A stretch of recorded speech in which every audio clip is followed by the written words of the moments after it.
Kumpleto na ang Final Four sa UAAP Basketball Tournament matapos ang panalo ng Lasal laban sa Ateneo. Para bigyan ng mukhang balita, Mobile Journal, Denise Valdez Sancho.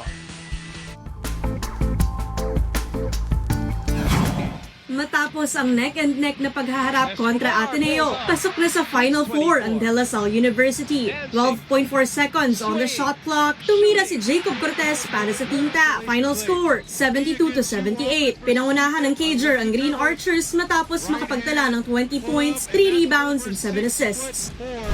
Bago yan, pugi ang FEU Tamaraw sa pagkikita nila ng seed number 3 UST Growling Tigers 79-81. Sinubukang humabol ng Espanya squad sa huling quarter. But not today, sabi ng kupunan mula Moraita. Nag-step up si Luke Felipe with 15 points and 2 rebounds. Pero bigo pa rin makapasok sa semis ng FEU dahil sa pagkapanalo ng Lasal. Magkakaalaman na kung sino ang papasok sa finals sa Spikers Turf Invitational Conference 2025 ngayong araw. Unang magkakaharap ang Crisscross King Crunchers sa TUST Gameville Golden Spikers na susundan ng laban ng Pro Volley Academy at Signal Super Spikers. Tatapos sa triple header ang matchup ng Savoge Aesthetic Spin Doctors at Kinda University. Mga kapatid, Mobile Journal Denise Valdez Sancho po hatid ang mukha ng balita.